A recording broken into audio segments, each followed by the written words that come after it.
आधे बर्तन का ससुराल। दिव्या, कहाँ हो तुम? जल्दी से इधर आओ। अरे क्या बात है, क्यों शोर मचा रहे हो? बुआ जी फूफा जी आने वाले हैं, इसलिए मम्मी ने कहा है कि तुम फटाफट खाना चढ़ा दो उनके लिए। अचानक से इस समय उनके घर आने का क्या मतलब है? और इस समय आ रहे हैं तो अपने घर से खा पी कर आ रहे होंगे ना? अरे तुम पूरी बात तो सुना करो। अभी बस 7 ही बज रहे हैं। 7 बजे कौन अपने घर से खाना खाकर चलता है? और 8 बजे तक यहाँ पहुंच जाएंगे तो खाना क्या रास्ते में ढाबे पर खाकर आएंगे? ये मतलब की बात तो मत किया करो। जितना कहा है उतना करो। और वैसे भी अभी डिनर में समय है ना, मार्जिन तो है तुम्हारे पास 1-1.5 घंटे का। इतनी देर में आराम से सब्जी दाल चावल सब तैयार हो जाएगा। तुम ऐसा करो, 3 कुकर निकालो और फटाफट से खाना चढ़ाओ। पति की बात सुनकर दिव्या के चेहरे की हवाइयां सी उठ जाती है। आंखें तरेर कर क्या देख रहे हो भाई? काम में लगो। देखो, मैंने पहले भी कई बार कहा है और आज एक बार फिर से कह रही हूँ, इस तरह सरप्राइज देकर लोगों का आना मुझे बिल्कुल पसंद नहीं है। अरे मम्मी जी को समझ में नहीं आता क्या? मेरे पास कोई जादू की छड़ी नहीं है यहाँ पर कि मैंने घुमाया और फट से खाना बनकर तैयार हो गया। अब तुम्हारी बुआ आती है तो आती रहे, होटल से खाना मंगवा लो, मुझसे खाना नहीं बन पाएगा। अरे सबके लिए खाना बनाने वाली थी ना, तो 2 लोगों का खाना और बना दो, कौन सी आफत आ जाएगी? घर वालों के लिए मैं आज सिर्फ दाल रोटी बनाने वाली थी और ये दाल मैं आधे घंटे पहले ही चढ़ा चुकी हूँ। अब इतनी जल्दी दोबारा से दाल चावल सब्जी सब नहीं बन सकता। मैं पूछता हूँ क्यों नहीं बन सकता? मुझे समझ में नहीं आ रहा तुम कहना क्या चाह रही हो। इसलिए नहीं बन सकता क्योंकि कुकर में इस समय खाना बनाना पॉसिबल नहीं है। और क्यों नहीं बन सकता कुकर में खाना? क्योंकि वो 5 लीटर वाले कुकर की सीटी नहीं मिल रही है। अरे तो 3 लीटर वाला कुकर चढ़ा लो, उसमें क्या हुआ? हाँ समझ गया मैं, झूठा होगा, धोके नहीं रखा होगा तुमने। देखो इतनी काम चोरी भी अच्छी बात नहीं है। जाओ उसे धोकर फटाफट से खाना चढ़ा दो। अरे धोने वाली बात नहीं है, इतनी काम चोर नहीं हूं मैं जितना तुम समझते हो। सारे बर्तन धोकर किचन चमका कर रखा है मैंने। अरे तो फिर खाना क्यों नहीं बना रही हो?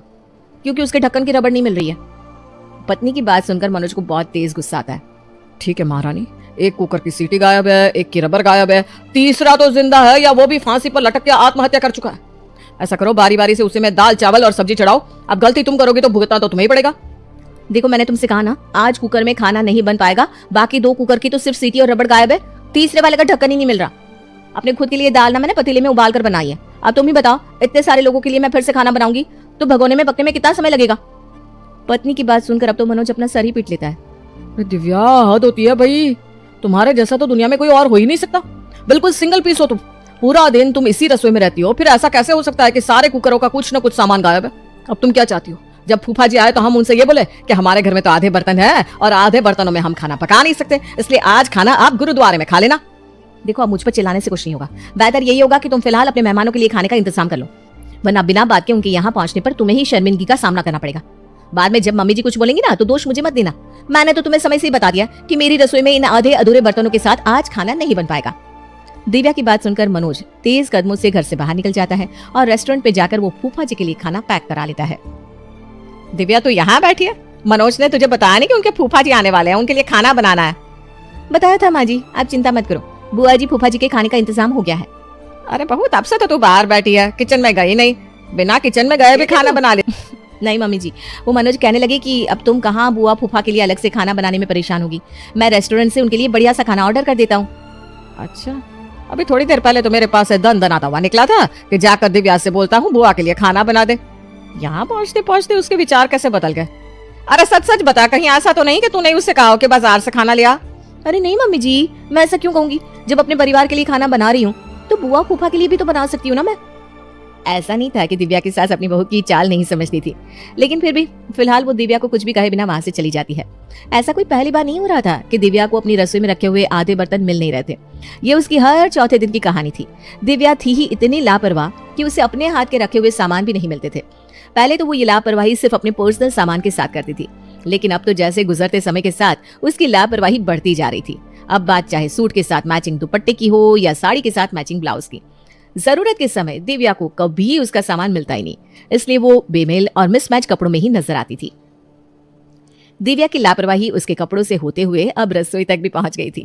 लापरवाही का आलम ऐसा चल रहा था कि रसोई में रखा हुआ सामान भी अब इधर उधर हो जाता और जरूरत के समय लाख ढूंढने पर भी नहीं मिलता।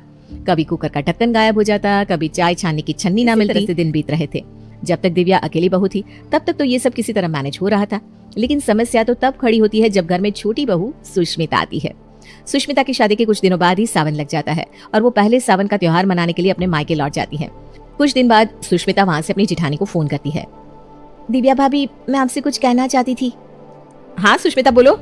सावन के बाद जब मैं घर वापस आऊंगी ना तो मुझे छोड़ने मेरे भैया के साथ मम्मी और पापा भी आएंगे, तो आप ऐसा करना ना, प्लीज सबके लिए बढ़िया सा खाना बना देना। मेरे घर में ना सबको पनीर बहुत पसंद है, अगर हो सके तो पनीर बना देना भाभी प्लीज। अरे हाँ हाँ क्यों नहीं, तुम बिल्कुल परेशान मत हो, मैं सबके लिए खाना बनाकर तैयार कर दूंगी। थैंक यू भाभी। आंटी जी नमस्ते, आप लोग बैठिए, मैं अभी आप लोगों के लिए चाय नाश्ते का इंतजाम करती हूँ। बहुत देर हो जाती है पर दिव्या तो आती नहीं। अरे दिव्या चाय ले आओ, कहाँ रह गई? अरे क्या करूँ, पता नहीं अब ये छन्नी कहाँ चली गई। दिव्या ढूंढने की बहुत कोशिश करती है लेकिन बहुत कोशिशों के बाद भी उसे छन्नी नहीं मिलती। छोड़ो ये छन्नी का चक्कर, ऐसे ही कप में चाय निकाल देती हूँ, किसी को क्या पता लगने वाला है। दिव्या बिना छाने ही कप में चाय लेकर मेहमानों के सामने पहुंच जाती है। अरे बेटा इसमें तो बहुत सारी चाय की पत्ती नजर आ रही है, लगता है तुम चाय छानना भूल गई हो। अरे नहीं नहीं आंटी जी, गलती से गिर गई होगी, मैं तो चाय छान कर ही लाई हूँ। लेकिन बारी बारी से उसके भैया, पापा और खुद सुष्मिता के मुंह में भी चाय के साथ साथ चाय पत्ती भी आ रही थी, जिसके कारण चाय का सारा मजा खराब हो गया था। चाय पीने के बाद बहू ऐसा कर फटाफट से सबके लिए खाना निकाल कर लगा दे, सब लोग इतनी दूर से आए हैं, सबको भूख लगी होगी। हाँ हाँ मम्मी जी, मैं तुरंत खाना लेकर आती हूँ, सब्जी तो मैंने बना रखी है, बस पूरी ही छाननी है, गर्मा गर्म पूरी छानती हूँ और तुरंत लेकर आती हूँ। दिव्या को गए हुए आधा घंटा बीत जाता है तो उसकी सास किचन में जाती है। अरे दिव्या बेटा, तुझे किचन में आया आधा घंटा हो गया, तेरी पूरी अभी तक छन नहीं पाई क्या? आखिर में कर क्या रही है तू? मम्मी जी अब मैं आपको क्या बताऊं, पता नहीं कढ़ाई नहीं मिल रही है बहुत देर से, मैं उसे ही ढूंढ रही हूँ। लेकिन आप ना चिंता न करो, मैंने उसका दूसरा उपाय खोज लिया है, अब मैं भगोने में पूरी बनाऊंगी। और ये देखिए मैंने रिफाइंड डालकर भगोने में उसको गर्म होने के लिए रख भी दिया। अरे तू पागल तो नहीं हो गई? अगर तुझे कढ़ाई नहीं मिली तो तूने पनीर की सब्जी किसमें बनाई? वो तो मैंने कुकर में बना ली थी।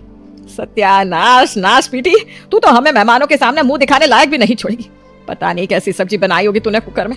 अरे तेरी साथ पूछता हूँ मैं भी, कभी किसी ने कुकर में पनीर की सब्जी खाई है क्या? भगोने में तू पूरी तलने की कला दिखा रही है, भगवान बचाए तुझसे। दिव्या किसी तरह भगोने में आड़ी तिरछी पूरियां छानकर सुष्मिता के घर वालों को खिलाती है, जो कि सुष्मिता को बहुत बुरा लगता है। अपने घर वालों के जाने के बाद सुष्मिता कहती है, दिव्या भाभी मेरे घर वाले आए थे तो मैंने आपको जरा सा खाना बनाने के लिए क्या कह दिया, आपने तो मेरे घर वालों का अपमान ही कर दिया, ये मुझे बिल्कुल भी अच्छा नहीं लगा। अरे नहीं नहीं सुष्मिता, तुम ना मुझे गलत समझ रही हो, मेरा ऐसा कोई इरादा नहीं था। पता नहीं चाय छानने की छन्नी मैंने कहाँ रख दी, और पूरी छानने के लिए ना मुझे कढ़ाई नहीं मिली। मैंने ऐसा जानबूझकर नहीं किया, तुम्हारे माँ बाप मेरे भी माँ बाप जैसे हैं, मैं उनका अपमान क्यों करूंगी भला। लेकिन मन ही मन सुष्मिता को यह बात बहुत ज्यादा बुरी लगी थी। हर दूसरे दिन उनके घर कोई ना कोई बर्तन खो जाता और उसके ना मिलने की वजह से खाना बनाने में सुष्मिता को बहुत परेशानी होती। एक दिन सुष्मिता अपनी सास के पास जाती है। माँ जी अब मुझसे ये सब बर्दाश्त नहीं होता, दिव्या भाभी की लापरवाहियों के चक्कर में मेरा पूरा दिन किचन में बर्तन खोजने में ही बीत जाता है, ऊपर से मेहमानों के सामने जो बेइज्जती होती है वो अलग है। अभी परसों ही टिफिन में कच्ची दाल देने की वजह से देवेश ने मुझे बहुत डांट लगाई है। अब मैं क्या करती, मुझे बहुत खोजने के बाद भी कुकर मिल ही नहीं पाया, तो मुझे दाल भगोने में बनानी पड़ी, और मुझे भगोने में दाल बनाने का कोई आइडिया ही नहीं है, इसलिए वो कच्ची रह गई। अब आप ऐसा करिए कि आप मेरा किचन अलग कर दीजिए। अरे बेटा तू ऐसा क्यों कह रही है, अब इस घर में 2 जगह खाना बनेगा क्या? माँ जी अब मेरी दिव्या भाभी के किचन में खाना बनाने की बिल्कुल भी हिम्मत नहीं है, उनके साथ मेरा गुजारा नहीं हो सकता। इतना सुनकर उसकी सास दिव्या को बुलाती है। दिव्या देख ले, आज तेरी लापरवाहियों की वजह से अब इस घर में 2 चूल्हे जलने की नौबत आ गई है। सुष्मिता बहू अपना खाना अलग बनाना चाहती है। अगर सुष्मिता अलग खाना बनाना चाहती है तो बनाए, इसमें मेरी कोई लापरवाही नहीं है माँ जी, जिसको जो अच्छा लगता है वो कर सकता है। देख रही है ना माँ जी, आप अपनी गलती मानने की बजाय भाभी किस तरह से अकड़ दिखा रही हैं। सुष्मिता मैं भी दिव्या की लापरवाहियों से बिल्कुल तंग आ चुकी हूँ, अपने जीते जी मैं कभी ऐसा चाहती तो नहीं थी, लेकिन ठीक है, अगर तेरी यही इच्छा है तो मैं तुझे मना नहीं करूंगी, तू अपना खाना अलग बना सकती है। सास की हाँ के बाद सुष्मिता अपने पति देवेश से कहकर अपने किचन के लिए सारे अलग बर्तन मंगवा लेती है और अपना और अपने पति का खाना अलग बनाने लगती है। दिव्या की दिन पर दिन बढ़ती हुई लापरवाहियों से उसके पति, उसके बच्चे और उसकी सास सब बहुत ही ज्यादा परेशान थे। एक दिन, अरे सुष्मिता बहू, जो तूने खाना बनाया था कुछ बचा है क्या? हाँ माँ जी, पर आप ऐसा क्यों पूछ रही हैं, आपने अभी तक खाना नहीं खाया? अरे क्या बताऊं, तुझे पता तो है बेटा, कच्चा पक्का बना कर रखा है उसने, सिर्फ सूखी रोटी खाई है मैंने। कोई बात नहीं माँ जी, आप दुखी मत होइए, मैं अभी सब्जी लेकर आती हूँ। आप ऐसा करिए ना माँ जी, मेरे पास ही खाना खा लिया करो। सुष्मिता सब्जी लाकर अपनी सास को दे देती है और इस तरह से उसकी सास अब धीरे धीरे करके सुष्मिता के किचन में ही बना खाना खाने लगती है। कुछ दिन बाद उसका पति मनोज अचानक अपने एक दोस्त के साथ ऑफिस से घर आता है। सुन रही हो, वो रमेश मेरे साथ घर आया है, ऑफिस में मेरे साथ ही काम करता है ना, ऐसा करो कुछ चाय नाश्ता बना कर ले आओ, और हाँ आज रात में वो डिनर भी यहीं करेगा। मनोज, मैंने तुम्हें पिछली बार जब बुआ फूफा जी आए थे तब समझाया था ना कि इस तरह से अचानक से आने वाले मेहमान मुझे बिल्कुल भी पसंद नहीं है। अगर तुम्हें अपने दोस्त को लेकर घर आना ही था तो तुम्हें मुझे पहले फोन करके बताना चाहिए था। अरे तुम्हारी समस्या क्या है, मैंने सिर्फ चाय बनाने को ही तो कहा है, और खाना तो हम लोगों का बनेगा ही, वही खाना वो भी खा लेगा, कोई तुमसे 56 भोग बनाने को नहीं कह रहा। ठीक है, अगर तुम्हें कोई बात समझ में नहीं आती ना तो कोई बात नहीं, बाद में किसी चीज की शिकायत मुझसे मत करना। इतना कहकर दिव्या किचन में चाय बनाने चली जाती है। थोड़ी देर बाद ग्लास में चाय लेकर आती है। मेहमानों को कोई ग्लास में चाय देता है क्या? अरे पूरे घर में देख लिया, पता नहीं कब कहाँ चले गए सारे, इसलिए ग्लास में चाय ले आई। ये लीजिए चाय। थोड़ी देर बाद, अरे दिव्या, बहुत समय हो गया है, अगर खाना बन गया हो तो ले आओ, मेरे दोस्त को वापस घर भी जाना है। हाँ हाँ बस थोड़ी देर और। लेकिन जब काफी देर तक दिव्या खाना लेकर नहीं आती तो मनोज किचन में जाता है। अरे क्या कर रही हो दिव्या, तुमसे बोला है ना मैं ना, खाना जल्दी लेकर आओ, उसे घर भी जाना है। अब अचानक से क्या बनाऊं, मुझे और कुछ समझ में नहीं आया तो आलू के पराठे बनाने लगी, और कुकर नहीं मिल रहा है तो आलू को भगोने में उबाल रही हूँ। बस आलू हो जाए तो जल्दी से पराठे बना दूंगी। इतना सुनकर मनोज अपना सर पीट लेता है और अपने दोस्त को लेकर बाहर खाना खाने के लिए चला जाता है। दिव्या की हरकतों से परेशान होकर एक दिन मनोज सुष्मिता के पास जाता है। सुष्मिता, अगर तुम्हें कोई एतराज ना हो तो मैं तुमसे कुछ कहना चाहता हूँ। हाँ भैया बिल्कुल, आप तो मेरे बड़े भैया जैसे हैं, आपको जो भी कुछ कहना है आप मुझसे कह सकते हैं। सुना, दिव्या की लापरवाही और ज्यादा बर्दाश्त नहीं होती। कच्चा पक्का खाना तो मैं किसी तरह खा लेता हूँ, लेकिन मेरे दोनों बच्चे, अब उनका चेहरा मुझसे देखा नहीं जाता, उनको टिफिन भी ढंग से नहीं मिल पाता है। अगर तुम्हें कोई एतराज ना हो तो क्या तुम हम लोगों का खाना भी अपने किचन में बना दोगी? अरे नहीं भैया, इसमें ऐतराज जैसी कोई बात नहीं है। मैंने बोला ना, आप मेरे बड़े भैया जैसे हैं, अब से आपका और बच्चों का खाना मैं यहीं पर बना दिया करूंगी। Thank you Sushmita. दिव्या की सास तो पहले ही सुष्मिता के किचन में खाना खाने लगी थी, लेकिन मनोज और बच्चों के चले जाने के बाद दिव्या बिल्कुल अकेली हो गई थी। अब ना उसका कुछ बनाने का मन करता न खाने का। अपने अकेलेपन से परेशान होकर दिव्या एक दिन अपनी सास के पास जाती है। माँ जी, मुझसे बहुत बड़ी भूल हो गई, मैं मानती हूँ मैं थोड़ी लापरवाह हूँ, लेकिन अगर आप लोग मेरा साथ छोड़ देंगे तो मेरे अंदर कभी भी सुधार नहीं आ पाएगा। मैं आपसे वादा करती हूँ कि मैं सुधरने की पूरी कोशिश करूंगी, लेकिन आपको मेरा साथ देना होगा। वादा करिए कि आप और सुष्मिता मेरी मदद करेंगे। इतना कहकर दिव्या रोने लगती है। दिव्या को रोता हुआ देखकर उसकी सास का दिल पसीज जाता है। अरे दिव्या, बहू रोना धोना बंद कर, चल। ठीक है, मैं तुझे एक मौका और देने को तैयार हूँ, लेकिन तुझे काम मन लगाकर करना होगा। अब से किसी से मुझे तेरी कोई भी शिकायत नहीं मिलनी चाहिए, और हाँ, सारे बर्तन अपनी सही जगह पर मिलने चाहिए। मैं वादा करती हूँ माँ जी, अब से आप लोगों को मुझसे कोई शिकायत नहीं होगी।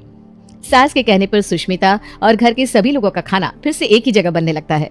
लेकिन अब दिव्या वो दिव्या नहीं रही थी। अब उसके किचन का कोई भी सामान कहीं भी जाता था तो सब कुछ अपनी जगह पर रखा मिल भी जाता था।